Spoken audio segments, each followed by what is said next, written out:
नमस्कार शशांक जी। बहुत बहुत स्वागत है आपका। नमस्ते अंजू जी, आपको और आपके सभी दर्शकों में मेरा बहुत बहुत नमस्कार। शशांक जी, ये जो पटना के फैजल खान उर्फ खान सर का जो मामला है, जिसमें कि उन्होंने उनके गार्ड्स ने फायरिंग की थी। दो गार्ड्स जो है वो अभी भी अंदर है, लेकिन उनका नाम दो दो एफआईआर में है। एक एफआईआर तो हत्याकांड से जुड़ी हुई है, इसके बावजूद उनको एंटिसिपेटरी बेल भी मिल जाती है, उसमें एक्सटेंशन भी मिल जाता है। कानून के नजरिए से इस पूरे मामले को कैसे देखा जाए? अब बहुत ही शॉकिंग है अंजू जी कि एक जो पहला एफआईआर था मारपीट का, जो खान सर के कोचिंग इंस्टीट्यूट और रोशन आनंद सर के कोचिंग इंस्टीट्यूट के बीच में हुआ था, उसमें दोनों पार्टी ने एक दूसरे के ऊपर एफआईआर लिखवाए थे। और बाद में ये भी आया था कि खान सर के कहने पे उनके ही बॉडीगार्ड ने गोली चलाई थी, हवाई फायरिंग की थी, जिसमें वो बॉडीगार्ड अरेस्टेड है। ऐसे केस में खान सर को अरेस्ट नहीं करना और रोशन सर को इतने दिन जेल में रखना काफी चिंताजनक बात है कि आप एक ही केस में दो अलग अलग पार्टी के साथ अलग अलग तरीके का व्यवहार कैसे कर सकते हैं। एक तो पहली बात ये हो गई, और दूसरी बात ये हो गई अंजू जी कि अब रोशन आनंद सर जब वो जेल से बाहर आए, इसके बीच में उनके भाई की मृत्यु हो जाती है संदिग्ध अवस्था में, तो उन्होंने नाम लिख के एफआईआर करवाया और उस एफआईआर में भी इंटरिम जमानत उनको मिल गई है। आज भी मैं उनके वकीलों के बयान देख रहा था जो कोर्ट से परिसर से आए, और उन्होंने कहा कि उनकी जो इंटरिम जमानत है वो अगले डेट तक कोर्ट ने बढ़ा दी है, और कहा है कि कोई भी स्ट्रिक्ट एक्शन ना लिया जाए इनके ऊपर, इनके अगेंस्ट में ना लिया जाए, और जो पूरी कार्रवाई होगी और पूरा फैसला होगा फाइनल, चाहे वो खान सर के एंटीसिपेटरी बेल के फाइनल कंक्लूजन का हो, चाहे उनके जो गार्ड्स है जिन्होंने गोलियां चलाई है उनका हो, सबको मिला के एक साथ 25 तारीख की बात रखी गई है। तो डेफिनेटली आपका क्वेश्चन सही है। रोशन सर जेल में रह के आ गए और उनको रेगुलर बेल मिला है। हफ्ता 10 दिन के बाद उनके भाई की मृत्यु हो गई है, वर्सेज खान सर जो आज तक ना तो जेल गए हैं, और इनफैक्ट अंजू जी शॉकिंग बात होगी कि जब पहली बार उनको एंटीसिपेटरी बेल मिली थी जो फायरिंग वाले मामले में और मारपीट वाले मामले में, उसके बाद उन्होंने अपने कोचिंग में आके अपने स्टूडेंट्स को बताया था कि जिस दिन ये हुआ उस दिन वो गाड़ी से फरार हो गए, अपने गाड़ी का फास्टैग निकाल दिया ताकि किसी को पता ना चले, और सीधा पटना से पहुंच गए वृंदावन। मतलब टेक्निकली फरार हो गए, और उन्होंने ऐसे खुल के बताया। तो टेक्निकली उन्होंने एक्सेप्ट किया है कि कैसे वो कानून की उससे भाग रहे थे और पुलिस के पास वापस आने के विचार में नहीं थे अगर उनको बेल नहीं मिलता था। और उस केस में उनको मर्डर के केस में अब दूसरे केस में बेल मिल रहा है, तो थोड़ा आपत्तिजनक चीज तो लग रही है। तो इतनी रियायत उनके लिए क्यों बरती जा रही? क्या ये माना जाए कि बड़ा रसूख है उनका बिहार की मौजूदा सरकार में, या जिसे कहते हैं न्यायिक व्यवस्था में? क्या उनका कुछ लेन देन है, इसीलिए उनको इतने सारे, मतलब उनके एफआईआर में नाम होने के बावजूद उनको इतनी रियायत? और रोशन आनंद जो है वो गिरफ्तार भी हो जाते हैं सेम मामले में। अंजू जी देखिए, ये बात तो जरूर है कि खान सर ने या फैजल खान ने अपना पीआर गेम बहुत स्ट्रांग किया है पिछले कुछ सालों में। और अभी जो सबसे हाल फिलहाल वाला मामला है, आप देखिए मामला शुरू कैसे हुआ। पहले इन लोगों ने, खान सर ने अंजना ओम कश्यप जो जानी मानी एंकर हैं, पत्रकार हैं और बिहार झारखंड से आती हैं, उनके ऊपर में आपत्तिजनक टिप्पणियां की, जिसके एवज में और अंजना ओम कश्यप ने सिर्फ यही कहा था क्योंकि नीट के विवाद से ये सब कुछ शुरू हुआ था, तभी ये कोचिंग माफियाओं की बात हुई थी। तो अंजना ओम कश्यप जी का वो शो मैंने देखा था, उसमें वो कह रही थी कि किस तरीके से कोचिंग माफिया या कोचिंग वाले टीचर्स जो फेमस यूट्यूबर्स हैं, वो किस तरीके से इसको जकड़ लिए हैं और छात्रों का फायदा नहीं हो पाता है उस तरीके से। उसके रिटेलिएशन में खान सर ने बैक टू बैक अपने कोचिंग क्लास में पढ़ाने के अलावा सब कुछ करते हैं। तो उन्होंने ये दो बात कही कि अंजना ओम कश्यप की क्या औकात है कि वो पुतिन का इंटरव्यू ले ले, और उसके बाद अब आपत्तिजनक टिप्पणी की अगले दिन फिर वापस, जिसको लेके अंजना ओम कश्यप और इंडिया टुडे ग्रुप ने दिल्ली हाईकोर्ट में मानहानि का दावा किया हुआ है उनके खिलाफ, और भी कई सारे ऐसे सो कॉल्ड सेलिब्रिटी टीचर्स हैं। तो वहां से ये मामला शुरू हुआ, तब हमने जानने की कोशिश की कि हो क्या रहा है। लेकिन आप समझिए अंजू जी कि कोई भी कोचिंग इंस्टीट्यूट जो इस देश में चलता है वो उस तरीके से कार्य नहीं करता जिस तरीके से खान सर करते हैं। तो ये जो आपका क्वेश्चन है कि क्या सरकार में उनकी पहुंच है या क्या एडमिनिस्ट्रेशन में उनकी दखल है, तो डेफिनेटली शायद ये है, क्योंकि हमने देखा है पास्ट कुछ सालों में कि उन्होंने पीआर गेम कितना स्ट्रांग किया है। चाहे वो केबीसी में अमिताभ बच्चन के सामने गए हों, या शुभंकर मिश्रा के पॉडकास्ट पे गए हों, या राज शमानी के पॉडकास्ट पे गए हों, या कपिल शर्मा के शो पे गए हों, कपिल शर्मा के शो पे उनका जाने का कोई मतलब नहीं बनता है। तो करोड़ों रुपए खर्च किए उन्होंने उस पर, और वहां जाके उन्होंने एक बात बार बार कही है जो अब दूसरे कोचिंग वाले कह रहे हैं, उठा रहे हैं। उन्होंने उधर जाके क्या कहा कि हमारे ऊपर बम फेंक देता था, हम पे बम फेंक देते थे। तो जो दूसरे कोचिंग इंस्टीट्यूट्स के जो बाकी सर लोग हैं, उन्होंने उठाया कि भाई जब आपके ऊपर अगर कोई बम फेंक रहा है तो आप जाके एफआईआर करवाते। क्या आपने कोई एफआईआर करवाया? तो कोई एफआईआर नहीं है। दूसरा इन्होंने कहा, क्योंकि अब ये लड़ाई की बात आ रही है अंदर से, देखिए अगर हिस्ट्री में अंजू जी अगर आप कहें तो मैं बता दूं कि जी basically Bihar one of those states है जहां पे बहुत सारे लोग, क्योंकि एक टाइम वहां जॉब अपॉर्चुनिटी वगैरह कम थी, तो एस्पिरेंट्स काफी थे, चाहे वो इंजीनियरिंग कॉलेजेस के लिए हो, नीट कॉलेजेस के लिए हो, चाहे वो यूपीएससी के लिए हो। आपने सुना होगा कि बिहार के लोग यूपीएससी तो अटेम्प्ट देते हैं। तो ऐसे समय में वहां पे डेफिनेटली कोचिंग माफिया और कोचिंग इंस्टीट्यूट्स का काफी बढ़ोतरी था। तो कोविड के टाइम में जो बहुत सारे कोचिंग इंस्टीट्यूट्स थे जो बंद हो गए, जो दो कोचिंग इंस्टीट्यूट्स चालू रहे उस समय, वो थे आपके एक फैजल खान जो खान सर चलाते हैं, जिनका नाम है खान ग्लोबल स्टडीज, और दूसरे आपके हो गए रोशन आनंद, रोशन सर जिनको बोलते हैं, जो ज्ञान बिंदु जीएस एकेडमी चलाते हैं। और ये दोनों एक ही जगह से ऑपरेट करते थे, जिसको कहते हैं किशन कोल्ड स्टोरेज कैंपस से, वहीं से इनकी हो रही थी। 2020-21 में इन दोनों ने अपना फुटप्रिंट बड़ा किया। खान सर ऑनलाइन चले गए, रोशन आनंद ऑफलाइन में ज्यादा ऑपरेट करते थे। बाद में हुआ कि 2021 की बात है, मार्च 2021 की, खान सर ने पहला कंप्लेंट फाइल किया रोशन आनंद और उनके भाई के, प्रिंस के और उनके क्लास के ऊपर में, कि इन्होंने हमारे को तोड़फोड़ की है। 2023 का मैं देख रहा था कि ये जो हुआ, क्लास में इन्होंने एक दूसरे के खिलाफ बोलना शुरू किया, और जो मैंने अभी बताया कि किस तरीके से केबीसी में जाके या कपिल शर्मा के शो में जाके वो फेक बिहारी एक्सेंट यूज करके जो उन्होंने बोला कि बम मार देता था, वो टेक्निकली उन्होंने रोशन आनंद सर के ऊपर ही एलिगेशन लगाने की कोशिश की। उसके बाद 2023 के लास्ट में आप देखिए, रोशन आनंद सर का जो ऑफिस था, उनका पढ़ाने वाला था, उसको पूरा तोड़फोड़ कर दिया गया। इन्होंने उनपे टेक्निकली अटैक हुआ, जिनके ऊपर जो उन्होंने एलिगेशन लगाया कि खान सर ने ये सब कुछ किया है, उन्होंने हॉकी स्टिक्स वगैरह प्रोवाइड किया है, और इसमें अलग अलग हॉस्टल्स के भी बाद में नाम आते गए हैं। इसके बाद क्या हुआ कि जो मेन लड़ाई हुई वो 2026 मार्च के इसी साल की है। फॉरेस्ट रेंज ऑफिसर्स के रिजल्ट्स अनाउंस हुए, जिसमें से एक लड़का था जो टॉपर था, जिसका नाम था अभिषेक पटेल। ज्ञान बिंदु कोचिंग इंस्टीट्यूट जो है रोशन आनंद का, उन्होंने क्लेम किया कि हमारे बच्चे हैं। खान सर ने कहा हमारे हैं। बाद में खान सर ने उसको बुला के और बकायदा गार्डलैंड भी कर दिया। तो रोशन आनंद सर ने बकायदा व्हाट्सएप चैट्स पब्लिक किए, जिसमें दिखा गया कि खान सर ने उसको 10 लाख रुपए पे किए थे, ताकि वो बोले कि हाँ मैं इसी कोचिंग इंस्टीट्यूट का पार्ट हूं। जो हमने अदरवाइज देखा है कि कैसे पेपर में कटिंग होता है, सब लोग क्लेम करते हैं नंबर 1 मेरा है। ये लड़ाई का बैकग्राउंड बता रहा हूं मैं। ये था आपका मार्च वगैरह का। फिर जून आते आते खान सर के सपोर्टर्स ने ज्ञान बिंदु के बाहर में पोस्टर्स अपने अपने चिपका के आ गए, और वहां लड़ाइयां हुई तो खान सर ने एलिगेशन लगाया कि हमको मारने के लिए लोग आए थे और गोलीबारी हुई है। इसी गोलीबारी के आरोप में जो एफआईआर लॉन्च हुआ ज्ञान बिंदु के अगेंस्ट में, तो रोशन आनंद अरेस्ट हो गए और उनके और कुछ लोग अरेस्ट हो गए। बाद में जब सीसीटीवी कैमरा को पुलिस ने इन्वेस्टिगेट किया तो पता चला कि वो जो गोली मारी है, हवाई फायरिंग जो हुई है, वो खान सर के एसोसिएट ने फायरिंग किया है। ठीक है, खान सर ही एलिगेशन लगाते हैं और खान सर का ही है। बाद में जब पुलिस ने इंट्रोगेशन किया उसका, तो उसने एक बात कबूल की है पुलिस थाने में कि खान सर ने बोला कि अरे गोली चला दो, जो होगा मैं देख लूंगा। तो बेसिकली ये दबदबा तो खान सर अपना बना ही रहे थे। अंजू जी थोड़ा और बैकग्राउंड देखिए, पिछले साल खान सर की शादी हुई थी, निकाह हुआ था। ऐसे तो बड़ी बड़ी बातें देते हैं, हाँकते रहते हैं, निकाह में किसी ने नहीं देखा निकाह क्या हुआ है।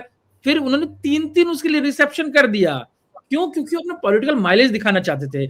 एक में उस समय तेजस्वी यादव आए थे, एक में भाजपा के नेता आए थे, एक में आरजेडी के लोग आए थे, एक में देश भर से उन्होंने अलग अलग टीचर्स को बुलाया था। तो बेसिकली माहौल बनाने की कोशिश कि हम इतना बड़ा है, हम इतने ज्यादा पैसे कमा रहे हैं कि हम इतना कर रहे हैं। अब जो कोचिंग इंस्टीट्यूट्स के जो बाकी फैकल्टीज का स्टेटमेंट आ रहा है, वो यही कह रहे हैं कि खान सर ने हर जगह जाके जो ये पीआर बटोरने की कोशिश की कि बम मार देते हैं, तो उसका कारण उन्होंने बताया। कारण बताया कि मैं बहुत सस्ते में पढ़ाता हूँ। पूछा कितने सस्ते में पढ़ाते हो? तो कहा कि 200 रुपए में पढ़ाता हूँ, 300 रुपए में पढ़ाता हूँ यूपीएससी की कोचिंग। बात पता चला कि 200-300 का कोई कोर्स ही नहीं है उनके पास। 70-80 हजार का, 1 लाख का, 2 लाख का कोर्स है। माई पॉइंट इज, ठीक है आप रख सकते हैं कोचिंग इंस्टीट्यूट कितना है फीस आपके हिसाब से, और आप उसका अगर टैक्स देख रहे हैं तो कोई दिक्कत ही नहीं है।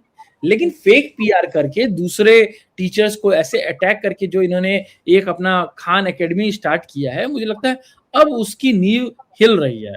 इनफैक्ट आपको याद होगा अंजू जी, बीच में राज शमानी अपने शो में जनरली एक के बाद एक ही गेस्ट को दोबारा नहीं बुलाता है।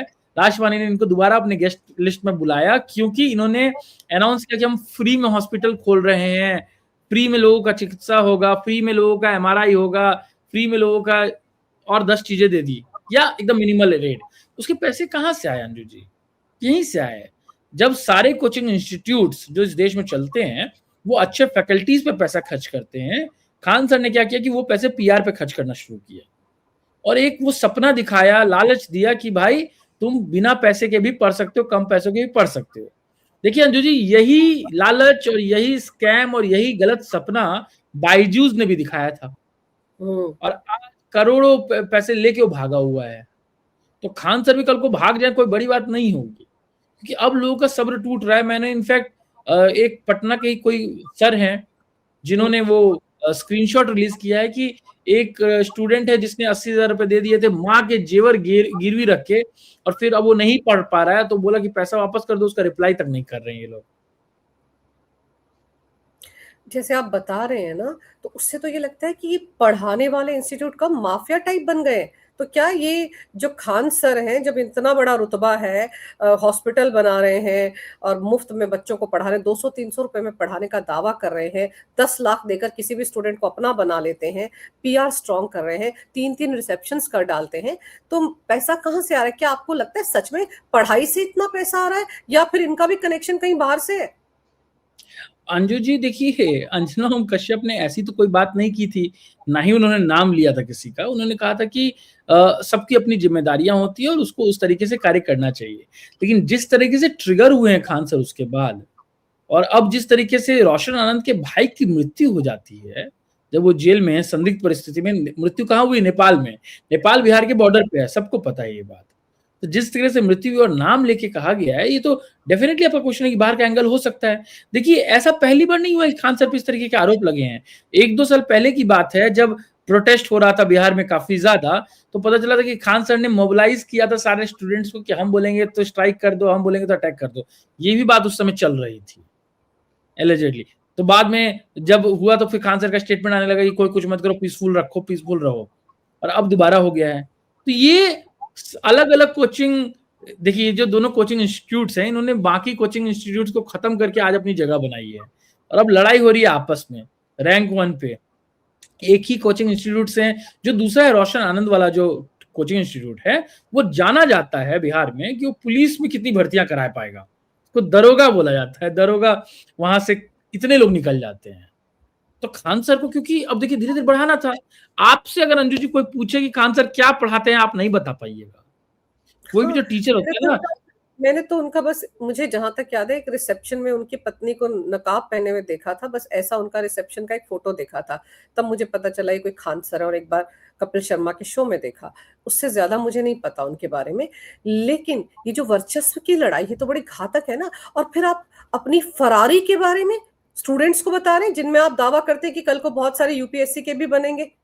आप ये पढ़ाते हैं ना, जैसे आप बता रहे हैं कि वहां पे यूपीएससी के एस्पायरेंट्स या बाकी जो जितनी भी परीक्षाएं होती हैं उनके स्टूडेंट्स आते हैं, तो आप उनका दिमाग में क्या भर रहे हैं कि फरार कैसे होते हैं? फास्ट टैग हटा दो तो किसी को पता नहीं चलेगा कि आपकी गाड़ी कहाँ गई, ये बता रहे हैं। और अगर एंटीसिपेटरी बेल उनको नहीं मिलती तो ये माना जाए कि वो कभी पकड़ में ही नहीं आते, वो वृंदावन से कहीं और चले जाते, ये माना जाए?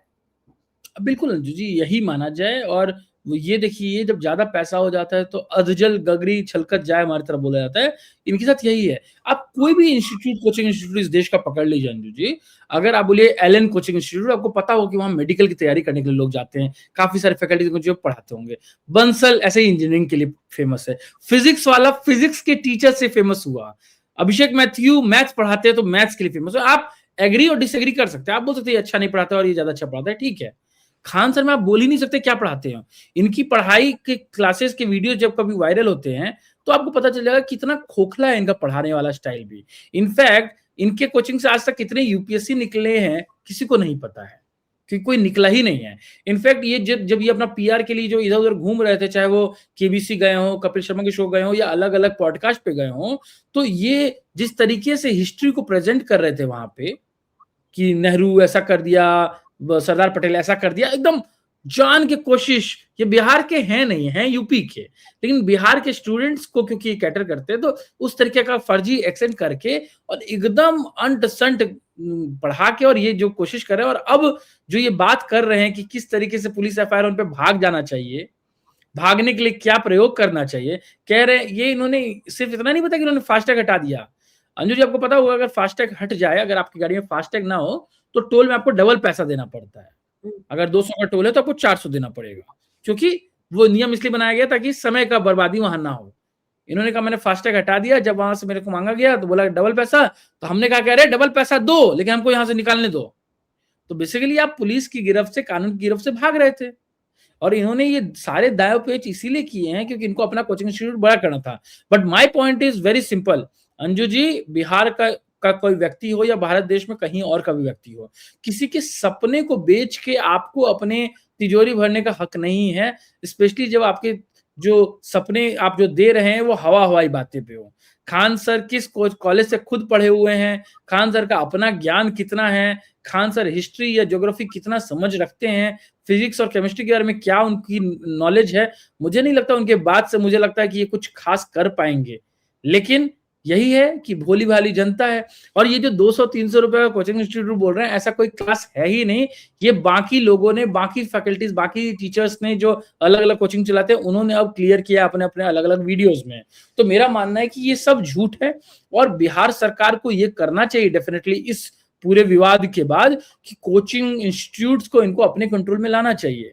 क्योंकि अंजू जी, ये जिस तरीके से होता है ना कि आप भ्रामक एडवर्टीजमेंट नहीं कर सकते हैं, कुछ गलत नहीं बेच सकते हैं, तो पढ़ाई बेच रहे हैं गलत बोल के।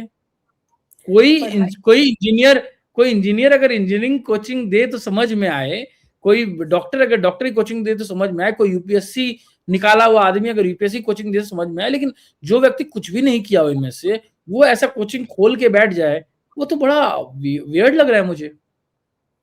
जिस तरह से वो 6-6, 8-8 मुश्तंडों के साथ चलते हैं, जो कहते हैं उनके बॉडीगार्ड्स हैं, उससे वो खान सर, पढ़ाई पढ़ाने वाले खान सर तो कम ही नजर आते हैं, माफिया ज्यादा लगते हैं। और फिर अगर वो दूसरों को पढ़ाई करवा रहे हैं तो अपनी डिग्रीज भी तो बताएं कि मैंने कौन से यूनिवर्सिटी से क्या कौन सी डिग्री ली है, ये तो बताना पड़ेगा ना। वो इंस्टीट्यूट के बाहर लिखा रहना चाहिए कि खान सर ने पढ़ाई क्या की है भाई, कहाँ से डिग्री ली, कितने परसेंट है, ये सब भी तो होना चाहिए। और दूसरा, अगर उनके खिलाफ सबूत है शशांक जी कि फायरिंग उनके गार्ड्स ने की, जिस फायरिंग का आरोप लगा रोशन आनंद पर और उनको जेल जाना पड़ा, उस फायरिंग के अगर सीसीटीवी फुटेज सामने आ गए हैं, खुद जनाब क्लास में बता रहे हैं कि मैं भागा था, मैं फरार हुआ वगैरह वगैरह, एंटीसिपेटरी बेल नहीं मिलती तो मैं कभी नहीं आता, तो ये सबूत क्या काफी नहीं है कानून की नजर में उनको अंदर डालने के लिए?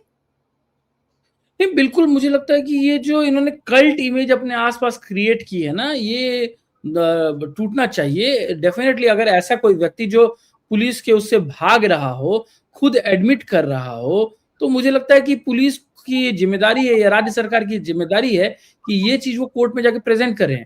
आप समझिए कि मतलब ये 10-15 दिन हो गए हैं ये अटैक के, और ये अभी भी भागे हुए थे। जब इनको एंटिसिपेटरी बेल मिल जाती है पहले ही दिन, जिस दिन ये फाइल कर देते हैं। और हमेशा ना अंजू जी, जब भी कोई आप बेल फाइल करते हो ना, तो एंटीसीडेंट चेक किया जाता है। मतलब ये चेक किया जाता है कि पास्ट में भी आपके ऊपर कोई और एफआईआर हुआ है कि नहीं हुआ है। और अब तो जीबा Khan versus state of Uttar Pradesh के एक जजमेंट के बाद इस देश में हर कोई व्यक्ति जो भी अपना बेल फाइल करता है या एंटीसिपेटरी बेल फाइल करता है, उसको बताना पड़ता है अपना डिटेल कि मेरे ऊपर क्या एक्शन आज तक हुआ है, कौन सा एफआईआर हुआ है, क्या नहीं हुआ है। और जज उसके बाद कंसीडर करेगा कि उसको बेल देना चाहिए कि नहीं देना चाहिए।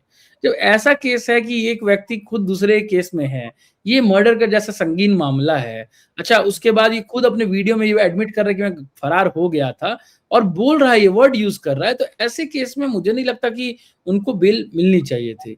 क्योंकि देखिए इन्होंने जो इमेज क्रिएट की ना पैसा खर्च करके, और पिछले 5-6 साल में इनका नाम सुनिएगा आप कि एक यूथ आइकन की तरह जो गवर्नमेंट जॉब निकलवा देता है, आपका सस्ते पैसे में करवा देता है, छोटे छोटे गांवों के लिए कर देता है, मुझे लगता है वो इमेज टूट रहा है। लेकिन असली में ये जो चीजें चल रही है वो गैंग वॉर की तरह लग रहा है, क्योंकि ये बेसिकली इन्होंने अपना एक कॉर्पोरेट बना दिया है, और जब एक कॉर्पोरेट बड़ा होता है तो वो दूसरे कॉर्पोरेट के खिलाफ कार्य करता है।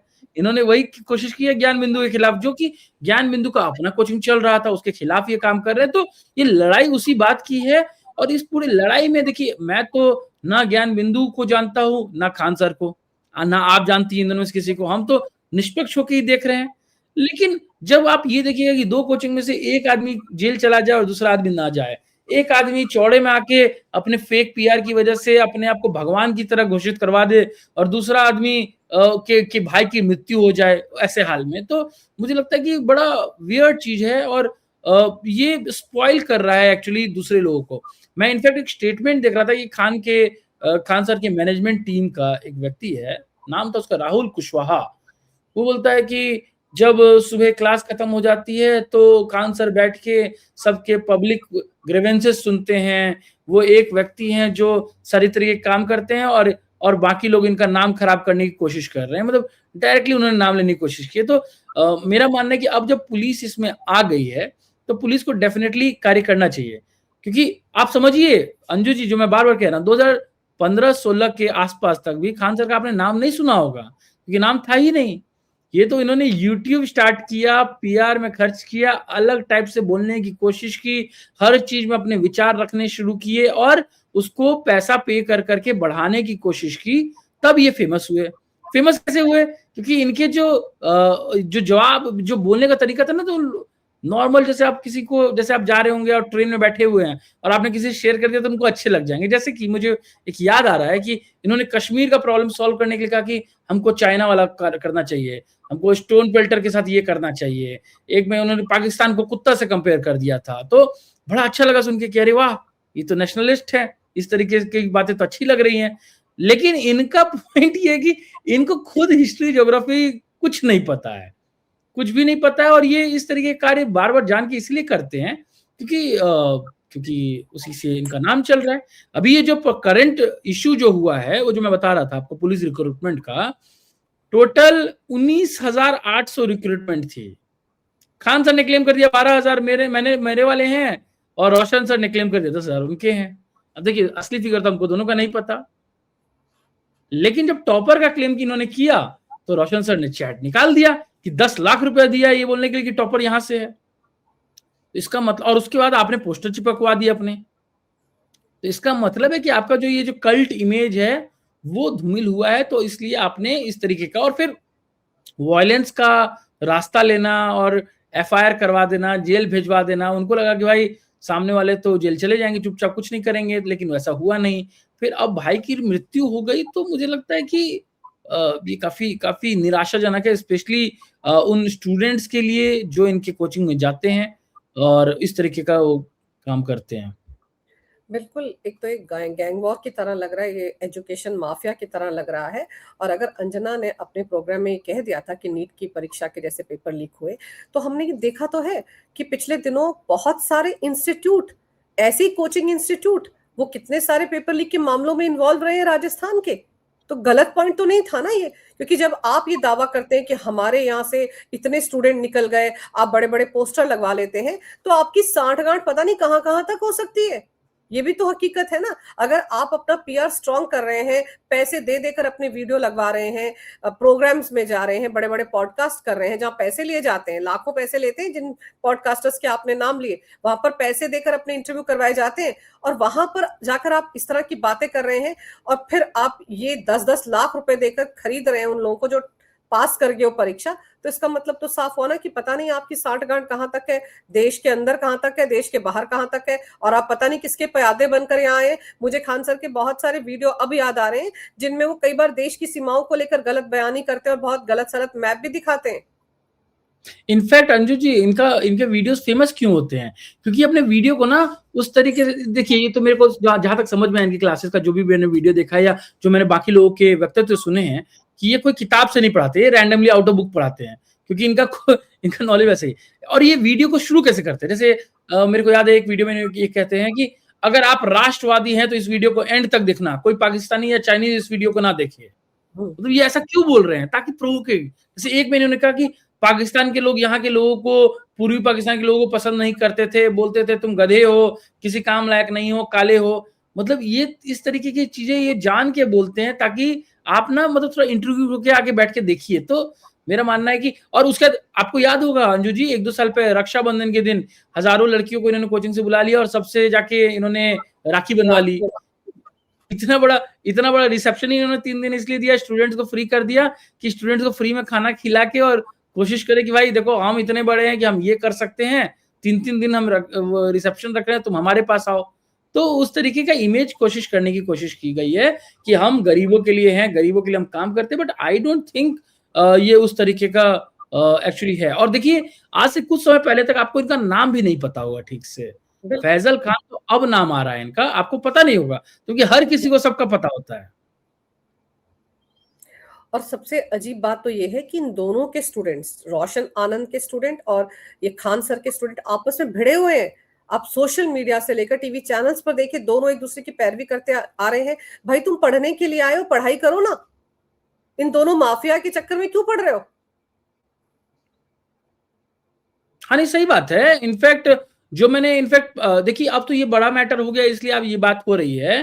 जब मैंने इनफैक्ट आपको पास्ट में बताया था 2024 वाला कि वो बीपीएससी एग्जाम वाला जब चल रहा था बिहार में प्रोटेस्ट, तो काफी ज्यादा हो गया था क्योंकि उसी साल इलेक्शंस वहां पे होने थे, प्रशांत किशोर भी आ गए थे, सब कुछ भी आ गए थे, तो उस समय खान सर भी आ गए थे और वो इस तरीके से कोशिश कर रहे थे कि वो कोर्ट चले जाएंगे, ये कर लेंगे, लीगल एक्शन हो सकता है ये, और बड़ी बड़ी एकदम ऐसी टिप्पणियां कर रहे थे जिससे कि गड़बड़ हो जाएगा कुछ। तो बाद में इनफैक्ट यही हुआ कि उन्होंने अचानक से उनको स्टेटमेंट देना पड़ गया कि भाई ये मत करिए। तो समझिए कि इनका जो पूरा का पूरा कोशिश रहता है वो यही रहता है कि इस तरीके के प्रोवोकेटिव स्टेटमेंट दीजिए कि ताकि आप लार्ज लेवल तक पहुंच पाए, पैसे खर्च करिए ताकि आप तरीके से कर पाए। और अंजना ओम कश्यप ने एक्चुअली इन लोगों की वो पोल खींच दी है, वो लाइन खींच दी है, क्योंकि उन्होंने यही कहा कि ये जो स्टार टीचर्स हैं इनसे स्टूडेंट्स का कितना भला होता है ये तो बेचारे स्टूडेंट्स ही समझे। तो मुझे लगता है कि इस मामले में या इन जैसे मामलों का रिपीटेशन ना हो, बेस्ट तरीका तो यही है कि सरकारों को चाहिए कि सरकार इन सबको अपने कंट्रोल में लाए ताकि बार बार स्टूडेंट्स का इस तरीके से ना हो। अब देखिए सरकार को भी क्या कहें, नीट के ही पेपर लीक हो गए तो इसलिए इन जैसे लोगों को बार बार मौका मिलता है। पेपर अगर लीक होंगे तो इन जैसे लोगों को मौका मिलेगा ही। तो यहाँ पे सिर्फ इनसे अपेक्षा नहीं की जा सकती सरकार से भी अपेक्षा होगी कि सरकार भी कोशिश करे कि इस तरीके के मामले ना हो, चाहे वो केंद्र सरकार हो, राज्य सरकार हो, कोई भी राज्य की सरकार हो, बीजेपी हो, कांग्रेस हो, कोई और हो, आप स्टूडेंट्स के पेपर को प्रॉपर्ली क्यों नहीं करा सकते? अच्छा ऐसा नहीं है कि दूसरे देशों में नहीं होता है। मैं तो क्योंकि चाइनीज बॉट्स काफी आ रहे थे उस दिन, मैं देखा कि चाइना का एम्बेसी इंडिया को सजेशन दे रहा है कि हमारे यहाँ तो इतने अच्छे से हम एग्जाम करा लेते हैं, तुम अपने यहाँ नहीं कराते। बाद में पता चला कि भाई चाइना के भी पेपर पिछले 10 साल में कई सारे लीक हुए हैं, कई सारे। वहां की मीडिया स्वतंत्र नहीं है तो पता नहीं चलता है। लेकिन माई पॉइंट इज की ठीक है, हमको अच्छा सीखना है, हमारे पेपर लीक ना हो उसके लिए जो भी कदम उठाने चाहिए वो करने चाहिए आपको, चाहे उसमें स्ट्रिक्ट कानूनी कार्रवाई हो या उसके पहले प्रॉपर तरीके से, ताकि पेपर लीक ना हो। ये बात सही है कि जिस दिन आप ये कर लेंगे उस दिन इन कोचिंग माफियाओं की भी बैंड बजेगी। और दूसरा, अपने एजुकेशन इंस्टीट्यूट्स को स्ट्रॉन्ग करना पड़ेगा इस देश को। अगर हमारे देश के स्कूल कॉलेज अगर अच्छे हो जाएं तो इन कोचिंग माफियाओं की ऐसे भी बैंड बज जाएगी।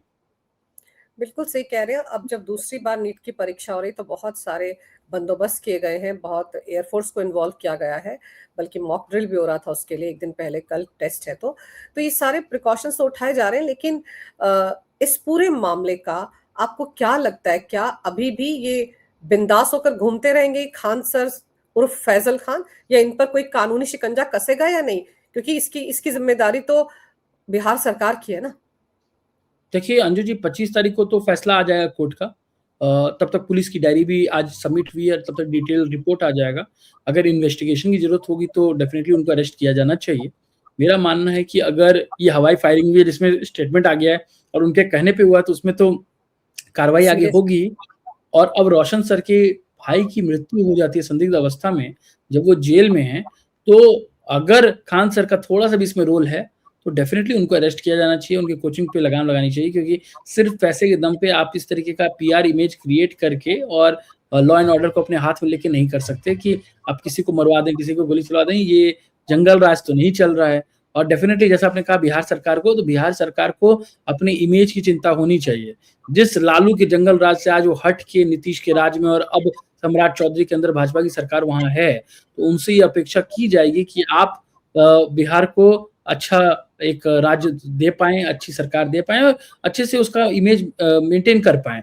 अगर पटना में जो बिहार की राजधानी है, वहाँ पे इस तरीके की चीज़ें हो रही, गोली चलवाई दी जा रही है, मरवा दिया जा रहा है, तो मुझे नहीं लगता कि कोई भी व्यक्ति या उसकी संस्था सरकार से या लोगों से बड़ी हो जाएगी। अगर ऐसा हो रहा है तो आपको उस पे लगाम लगाने की ज़रूर आवश्यकता है। और अगर रोशन सर के भाई की मृत्यु में खान सर का थोड़ा भी रोल है, तो सख्त से सख्त कार्रवाई होनी चाहिए और उनको अरेस्ट किया जाना चाहिए। बिल्कुल, कार्रवाई सख्त से सख्त होनी चाहिए। फिलहाल तो देखना होगा कि 25 जून को क्या होता है, मामला कैसे आगे बढ़ता है। लेकिन ये सच है कि एक ही फायरिंग का मामला था। उस फायरिंग के मामले में अगर रोशन आनंद जेल चले जाते हैं, तो फिर खान सर ऐसे खुले पंछी के तौर पर कैसे बाहर घूम रहे हैं, कौन उन पर मेहरबान है, इस पर भी ध्यान देने की ज़रूरत है। आपने समय निकाला शशांक जी, बहुत विस्तार से इस विषय पर बहुत अहम जानकारी मेरे दर्शकों को दी। आपका बहुत-बहुत धन्यवाद। नमस्कार, भारत माता की जय, वंदे मातरम, जय हिंद। नमस्कार अंजू जी, धन्यवाद बुलाने के लिए इस अहम मुद्दे पे। मेरा मानना है यतो धर्मा ततो जय। डेफिनिटली न्याय की जीत होनी चाहिए। जय श्री राम, जय हिंद।